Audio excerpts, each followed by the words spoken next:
But just for a bit of context first, I thought I'd start with a real life example to try and highlight why I think that customer experience is so important and in fact urgent. I decided to buy some trainers recently online. Months later when I sat down to actually do it, I was pretty excited when I found the pair that I really wanted. But whatever I did, I just could not get those trainers into the basket. And I felt really frustrated and kind of helpless, really. Basically, I gave up. So because the company that I was trying to buy them from only uses quantitative data, they only know what happened and not necessarily why it happened. So they just think that I just abandoned and I wasn't interested in buying those trainers. So for the next week and a half, they tease me with adverts for the trainers that I really want that I can't buy. So eventually I bought some trainers from a different website, a better website with a broader range. So not only did they lose that purchase, they lost all my future purchases as well. So for me, that's going to be hundreds of pounds over the next few years. So when I think about the impact that has on their business for all the other people that may have had a similar experience, when you multiply the lost revenue by all those people, that becomes a very strategic issue. And in fact, it inflates the cost of acquisition quite substantially, because if they spend lots of money on bringing a customer in and they don't buy something or don't come back again, then it becomes a very big cost, and actually a board level issue as well. So with me is Shanaz Chanaya, who is the Director of E-commerce Development at Lego. Shania has 15 years experience working with Microsoft and Sky and Amazon and AOL, from sales all the way through to product development. So she has a phenomenal broad range of digital experience. But now at Lego for 5 years, and you've been finding new ways of developing the proposition to create some really sustainable growth in EMEA. So everyone loves Lego, until of course you tread on it with bare feet. But I'm really looking forward to what you have to. You're about the initiatives that you've been working on. And Mark is the CEO of Usabilla. Usabilla is a voice of customer platform headquartered in Amsterdam. Mark was a senior advisor at Ernst & Young beforehand, joined Usabilla as CTO in 2011, and then a year later became CEO, and took the company from 5 employees to 125 in 6 different countries. And I have experience of working alongside Usabilla, and it's a fantastic company, so congratulations on your success. So let's get into this. I think the first point that we want to discuss is all about staying competitive by using customer experience as a strategy. So Shanaz, do you believe that customer experience is Lego's biggest brand differentiator, and if so, why? So the short answer for me is yes, but I think to be able to address this question in a much more detailed fashion, I think it's important that we sort of take a view as to what customer experience means for us, right? And for us at Lego, it really is about having or being able to impact a customer's experience in a much more positive way across all shopper touch points. So that's everything from responding to marketing messages on and offline. It's everything from once a shopper is on your website, how do they interact and navigate through the website. It's also everything from when we present search queries, or when a shopper activates a search query, what are the results they're seeing as well. And this also rolls all the way through to the delivery, and more specifically the post-purchase experience, which is a big reveal, and the unboxing experience you have with Lego as a product. So, we as a company, we generally believe in e-commerce specifically, we put customers at the heart of all of the things we do, and we effectively look at customer experience as an enabler of our business objectives. So, in actuality, it helps us realize our business objectives, which ultimately is, helping us put more and more, helping us reach more and more kids around the world, but also putting more bricks in the hands of more kids around the world itself. And part of your strategy, I think, was about re-platforming to be able to make that process a little easier. So 2 years ago, we actually embarked on a journey for us from an e-commerce side of things. We re-architectured and redesigned the platform, and part of the reason why we did that was, over a period of time, we were seeing declining NPS scores, and that sent quite a lot of alarm bells to a lot of the business decision makers at the time. And what we sort of recognized was our website itself was failing on multiple levels. It was failing on, stock availability. It was failing on navigation. It was also failing on search. So we embarked on quite a sizable project to redesign and re-architecture our website. And for us, what sits at the heart of that is, trying to create a commercial brand building channel, which ultimately, hopefully, sets us apart from other players within the space as well. Interesting, and Lego has a phenomenal in-store experience, and you had been telling me about the mosaic maker that I'm interested to go and see now. How do you then look at how do you convert that into an online experience, or is that not part of the strategy? It's a great question, and one of for those of you who are not familiar with the Mosaic Maker, it's featured in our Leicester Square store in London, and essentially what it is you sort of go into a phone booth, and it takes a picture of you, and the output is essentially a box with quite a number of bricks, as well as an image of how to create a portrait of yourself. So when we actually came up with that concept, we recognized that to even be able to transform something like that online would be quite a compelling feature for us at the Lego Group itself. Having said that, we're still at the stage where we're trying to figure out how to make it all work. But as we move towards the omni-channel approach, where we want to be able to see seamless interactions between on and offline, we will start to see more store experiences, transformed on our online website, and also in some cases you may actually see online experiences also transformed in store as well. Okay, we'll pick up on that a little bit later, but I'm going to mention the big A word before we go any further, which is Amazon. And how does Lego view that in respect to developing an experience and competing with them? So I think I should actually call out, we don't see Amazon as being a competitor. Amazon for us is one of our retailers. They actually sell quite a number of products for us, and they're quite a sizable customer for us as a business. However, having said that, from our direct channel perspective, we sort of recognize that there are certain things that Amazon is particularly exceptional at, and from an e-commerce side of things, we're not necessarily going to be able to reach that level of scale that Amazon is actually playing in.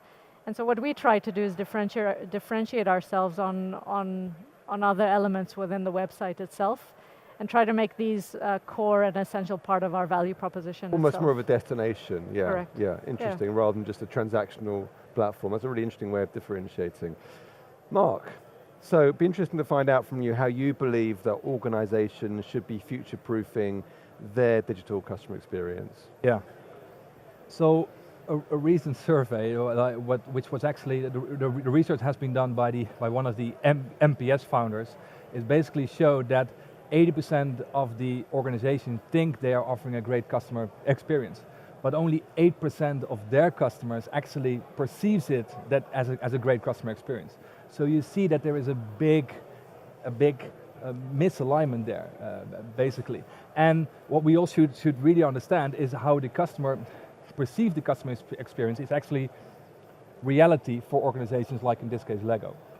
And every company should be aware of course, of that customer experience is a very important thing.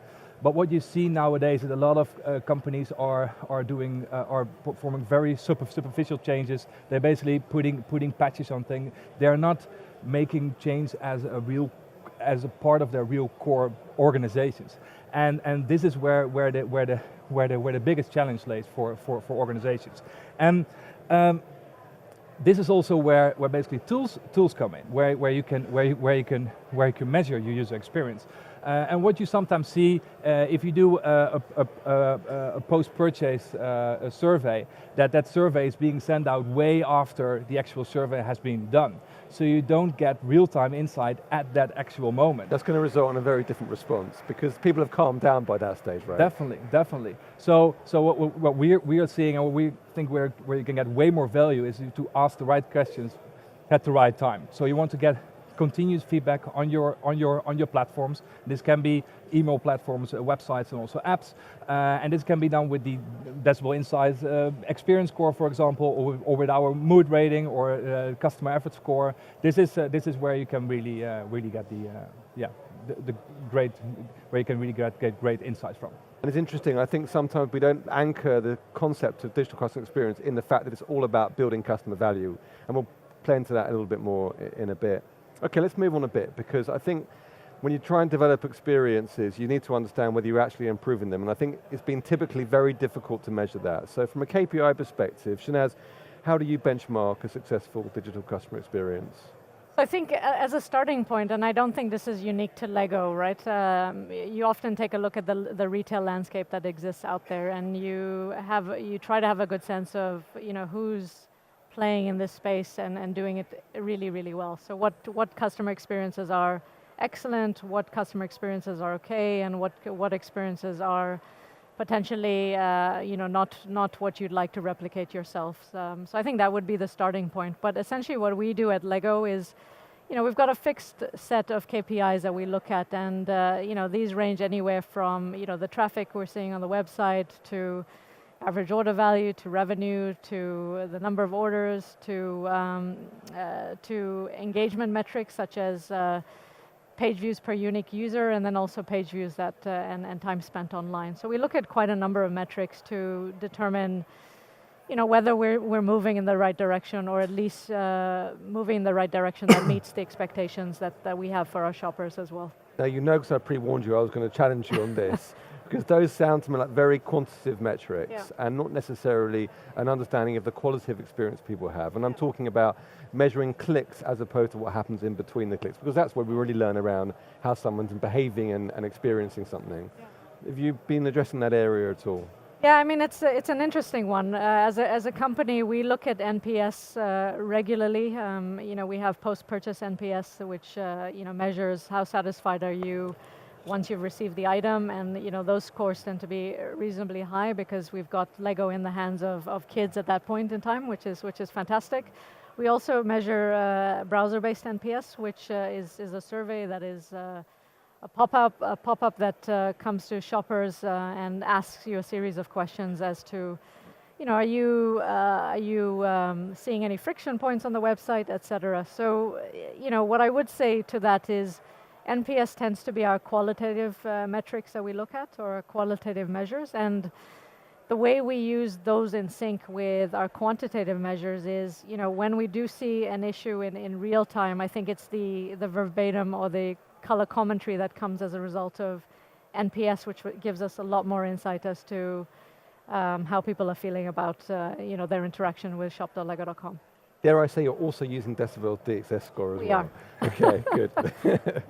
All right, Mark, is conversion rate optimization the main factor that you advise organizations to measure against, and why? What you see nowadays, that the more traditional conversion rate optimization often goes at the expense of the customer experience. And we all know the example of well, I won't mention any names here, but a travel site where you can say, oh, there are only two rooms left. You need to book now. This is all very persuasive design, but it's really a short-term thought. And what customer experience optimization is about is that you really have that long-term vision, and it might go at the expense of your short-term conversion, but in the end it will definitely pay off.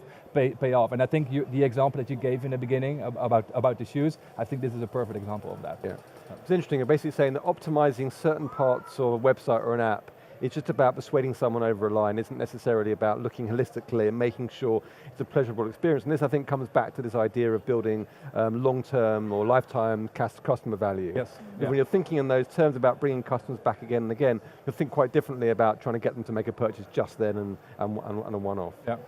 Okay, same question to you, Shanaz, actually. So, is conversion rate optimization the main factor that you measure against, and if so, why? No, I mean, it isn't. And if we think back to the previous question, we very much look at commercial levers at a similar or same weight to the NPS levers we have at hand. So, what I would say is I think they both need to work hand in hand to enable us to make the right business decisions that make sense for our shoppers overall.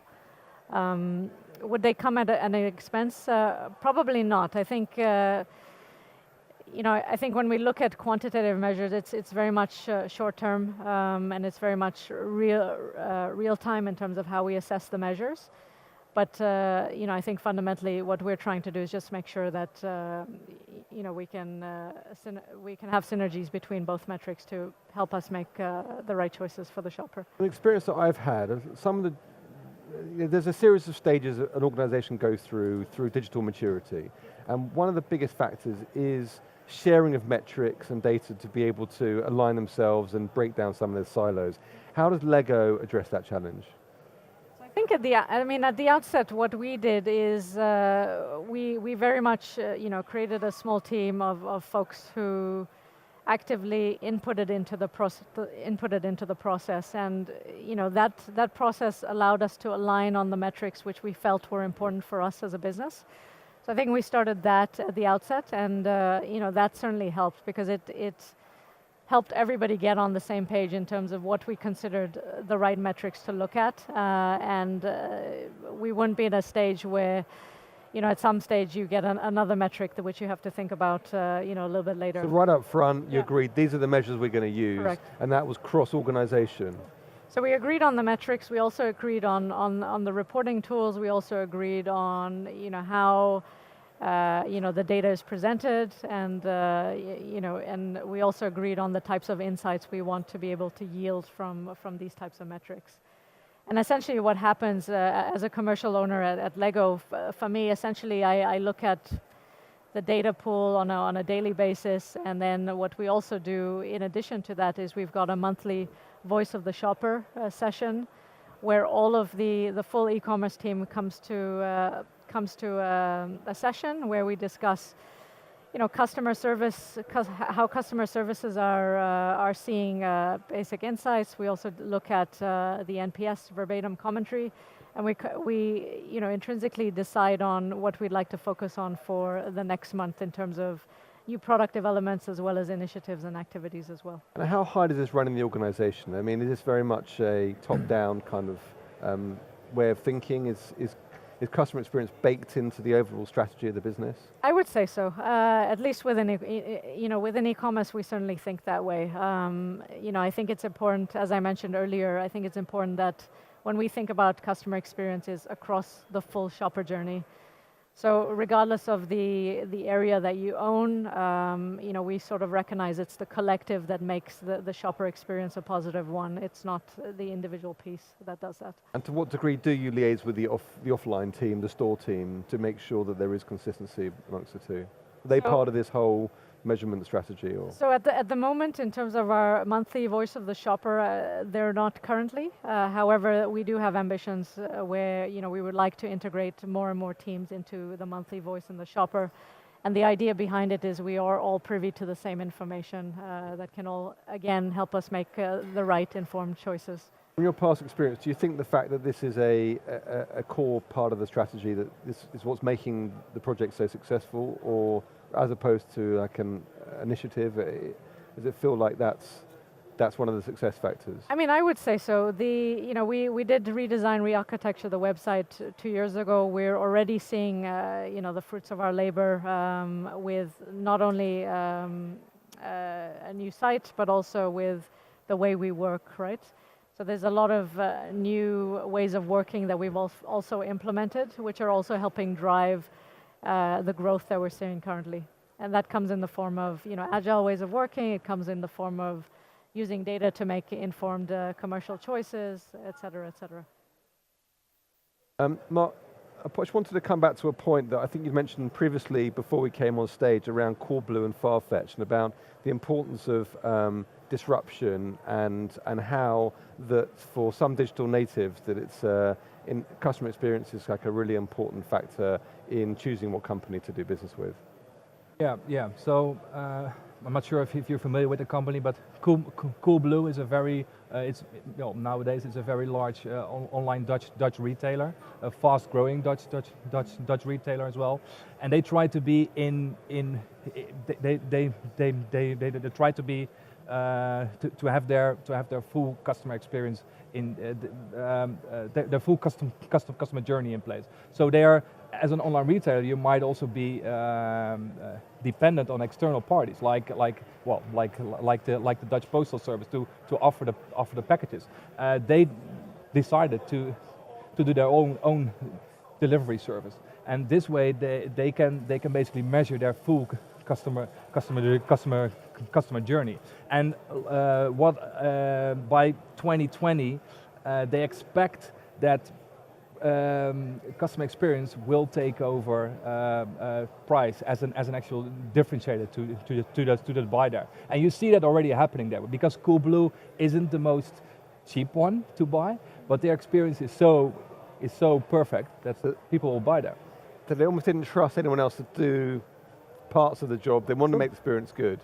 Yeah. And that's creating disruption in the market, is it? It definitely do, yeah, definitely does, yeah. All right, let's move on to digital body language, but let's give a very quick bit of context to this. And this is the idea that if someone walks through a shop door, a sales rep will keep a respectful distance between them and the customer, but watching their body language, so that if they look like they're going to buy something or they look like they're not going to buy something, they suddenly react and step in and try and keep that customer moving towards a purchase. So I know that, Shanaz, you use digital body language to measure and optimize digital experience. Can you explain any use cases or examples of how measuring digital body language has helped you uncover experience issues and what you did about it?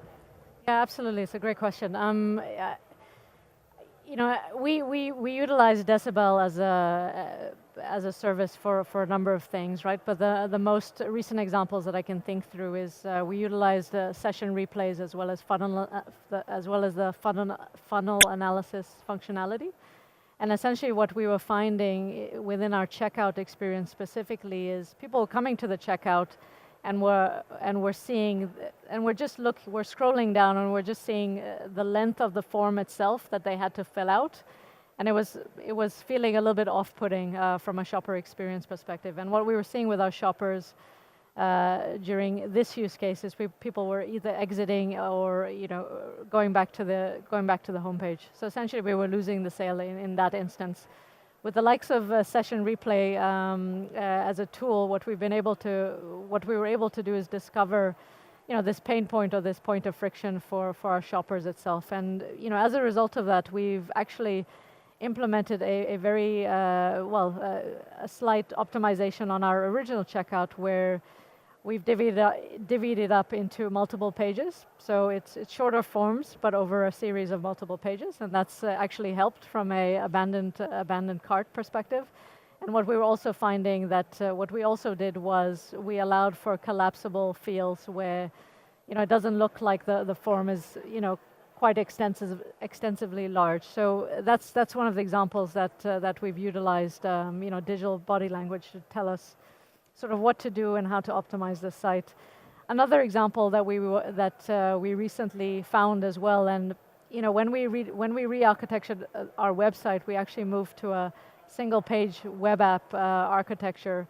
And what we found over time, utilizing Session Replay as well, is the pages weren't loading at the pace that we actually thought they were loading at, and as a result, I think the slowness in the pages were, again, somewhat off-putting for shoppers as well.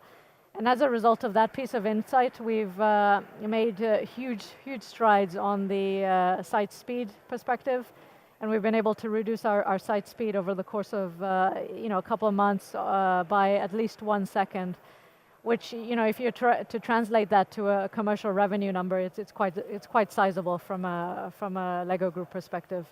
So again, these are good examples of where we've seen digital body language help us make informed choices. And the last example that I can reference or talk to is something we've just actually recently launched, and that's chat functionality. And chat functionality for us is a good way to be able to, monitor body language in real time and be able to decipher what it is a shopper is doing, where are they struggling with the website, and being able to, actively handhold the shopper through the process itself, right? And I think this example isn't unique to Lego. There's a ton of retailers out there that do chat and do it quite well. But I think chat is one of the key ways that we're looking to help us assess, how shoppers are doing within their respective journey, and then offering the right solution to them in that given moment.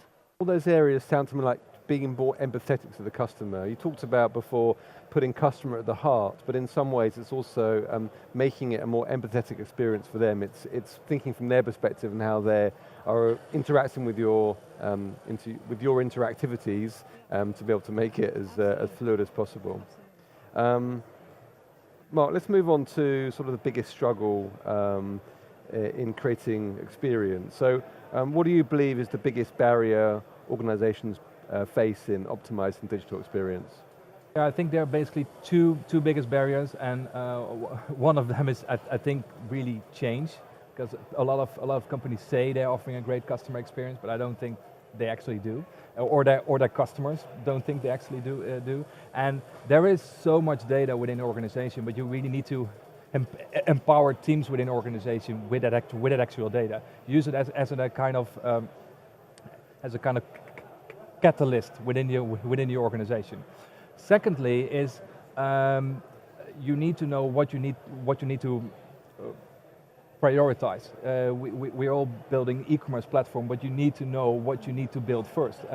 What are the things that your customers actually want? And this is where the voice of the customer comes in. And we of course all know survey sucks. Like we offer microservice, but I can say the extensive surveys, they suck. And I'm thinking about talking about the 20, 30 question surveys. And they probably still... You've got to really love a company or really hate it to want to fill that out, right? Yeah, well, exactly. So you also should question if those surveys are being sent out and also filled out, is that actually representable for your full user group? Does the nowadays online digital native actually want to fill out these kind of surveys? So there are all kinds of ways to actually do it properly. We do it with a smaller microservice where you can have a small slide out. We ask a very quick question, and then you do an NPS or a customer effort score after your purchase, for example. Always do an open-ended question afterwards, because you always want to get this qualitative data as well. But next to that, when you're doing A/B testing, you also want to know the why. Why does a certain version perform better? And the session recording you talked to about earlier, you can also combine that with your qualitative feedback data. So if you see something in a session that is going on, what do the customers actually say about that actual part there? Yeah. So really empower the voice of the customer to really drive the right change in your organization. And that's how, in fact, you can take that customer perspective and be more empathetic to the experience, because they're designing the whole process from thinking about a customer, but there's a reality. Things don't always go right, and you have to pick up on those things and deal with those things, otherwise you lose customers like me. Okay, interesting. All right, so the future of customer experience and personalization. How can qualitative digital experience data help fuel content personalization and relevancy? So I think when we look at, if I can share my perspective from Lego and what it is we're trying to do on shop.lego.com itself. I think we're still quite far away from being able to personalize in the optimal fashion, right? We're doing email marketing where we're personalizing emails to folks. We're actively providing the right recommendations for our shoppers on the website.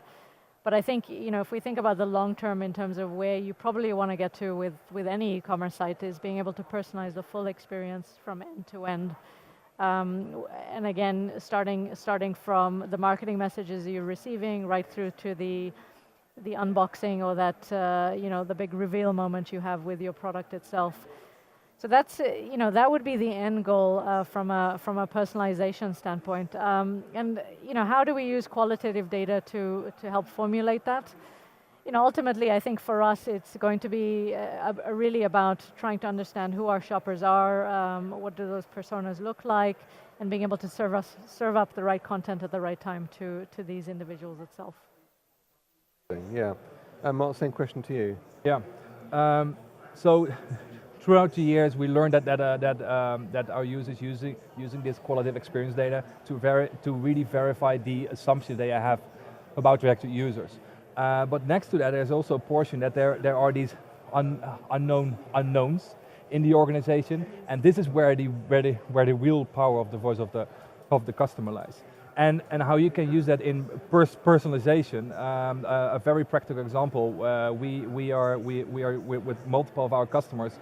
We're using the actual data layer to feed the data layer with the survey results that we are collecting for them. So, for example, if you get negative feedback, you might want to pop up that actual chat window where you were talking about, and so actually actively reach out to that person. Or when you have a very high, if you have a very high NPS rating, you might want to share some specific content with that user, so they can share it again with their friends and family, for example. I think you've hit the note here, and this goes back to this original story, is that if you just use quantitative data, you're not going to be able to send the right communications if someone has a bad experience. Yeah. So I think it's an absolute game changer to be able to feed qualitative data in as well, because then decisioning engines can work out, don't send sales communications, start repairing the relationship, and trying to get the customers to forgive you and manage expectations. And I think that's the thing that will, I think, be the future of digital customer experience. I'm going to throw in just a last question around, like, what do you recommend to companies as like the key thing to think about when they are embarking in trying to develop their digital customer experience in their organizations? First to Shanaz, put you on the spot here. I would say it's, I think if you're thinking about, embarking on the journey, I think it's important that you have, top-level support to be able to do that. And I think the reason I say that is it makes, the embedding of this type of thinking a lot easier if you've secured the right levels of support from the right individuals within the business. And when I say top-level support, I don't mean the most senior person with the organization. It actually could be just key influences in any department who who have the ability to sway, who have the ability to communicate these messages in the optimal fashion, which make the journey seem a lot less daunting than it really is, right? Because at the outset, fundamentally, I genuinely believe it's people move mountains. It's not necessarily technology or a product that does that. Yeah. I fully agree on that. Yeah, you really need to make it part of the core of your organization, part of your core business processes. Like I said earlier, just putting some patches here and there, it doesn't work. Has to be more core to the whole philosophy of the program. Okay, so I'm told we're going to get loads of questions. We have one, so please feel free to give us some more.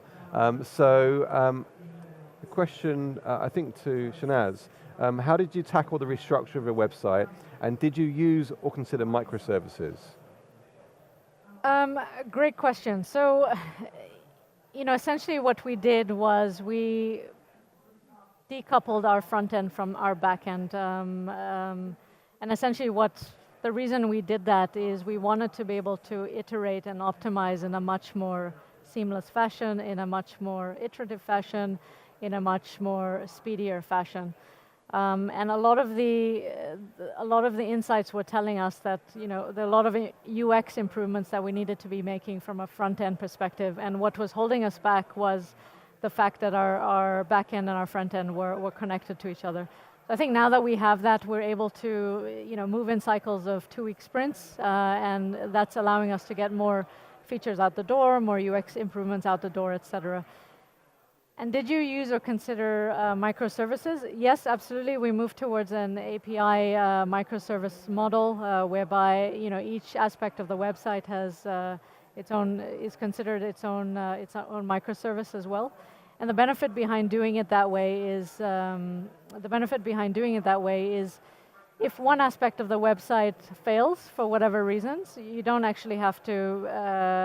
It's very easy to identify the issue within the website and focus all your resource on trying to fix that aspect of the website itself. So that's how we tackled it. It was a 15 months to 1.5 year project that we embarked on. And what I would say the big learning from that is, I think as we think about e-commerce for the future, we recognize that as we develop and grow our website, we want to be moving towards less big bang type projects and more slow implementations of, more frequent implementations over a big bang release. I think that plays into this idea there'll never be a new website in the future, it'll just be iterations. Correct. A gradual progression to something different. Correct. Okay, another question. What is your UX process at Lego, and do you adopt a test and learn approach, and what does your team and process look like? So, from a test and learn approach perspective, I think we've got that quite baked into our e-commerce team overall, right? I think we've got a lot of individuals within our team who, are quite comfortable with taking risks on various parts of the website. And we fundamentally have agreed and aligned that we absolutely do need a test and learn approach to how we iterate on the website itself. So the UX process at Lego, and this feeds into the test and learn approach. Essentially what we do is we've got a person who owns the testing mechanisms within our core product. And essentially what they do is they develop all the various tests we would like to roll out at some point. And they manage the full process end to end. That's everything from thinking through the hypothesis, right through to what do the key success criteria look like, and then the implementation, and then further to that, reading the results and being able to communicate what those results are, and the narrative around that for us as well.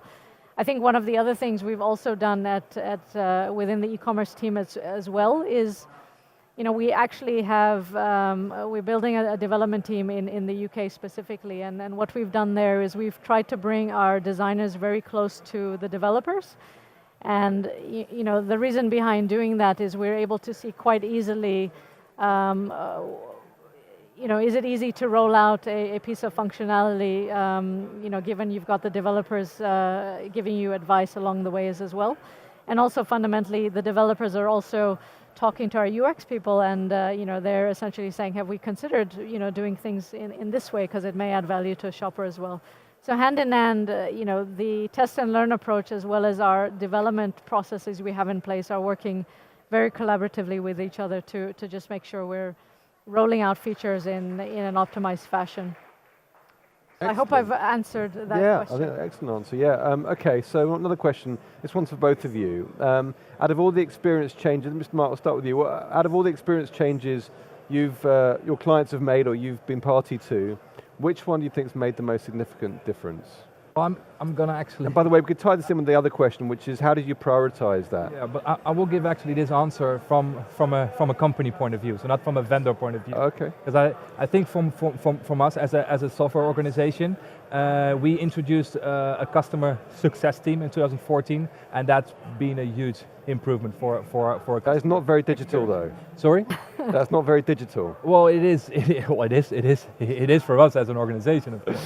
It's we basically when we get on the customer, we hand them over to our customer success team, and they track the customer throughout their whole customer journey.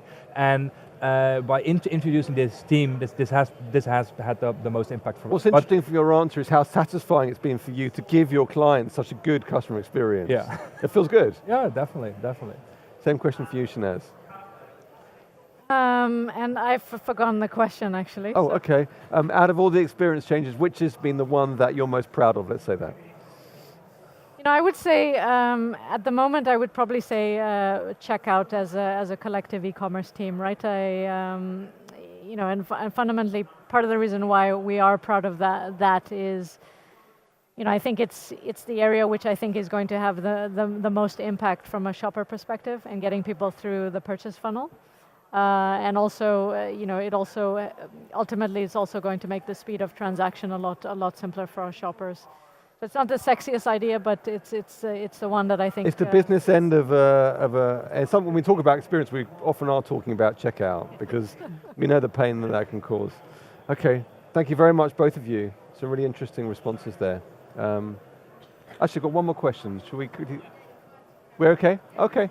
Is re-architecting and redesign of the site something Lego accepts it will need to do again, or is it looking to avoid this in future? I think with the evolution of technology and the shopper experience expectations becoming so pronounced over even over the last 2 years, I don't think it's I don't not think we wouldn't do it again. I just think it has to probably be at the right time. This is this idea of a continual iteration, Correct. and actually maybe there isn't the need to have a big re-platform in the future. Along with the platform is good for you to be able to make those changes, yeah. Absolutely. Any thoughts on that? No, Just in terms but of experience I you've had? saw an earlier question, how do we prioritize basically? Yes. So that might be an interesting one to basically how we as an organization prioritize, because as a company we also need to listen to our customers. Yeah. And how that works for us, our product organization is actually in charge of this prioritization session. And they have all kind of stakeholders in the organization. So this can be sales, this can be customer success. These are of course clients, but most of that data is being fed by sales and customer success. And we have monthly sessions for that, where basically all that data that's getting from the organization, that's going to product, and we basically score it. We simply score it based on how much effort it is, how much does it cost for us to implement, and what is the gain for our customers. And based on that, we prioritize what we have to build. That's a great full circle back to this idea of being able to have the right metrics in place to be able to then use to then make those kind of decisions. Brilliant. Well, thank you very much. Well, huge thank you to all of our panelists there.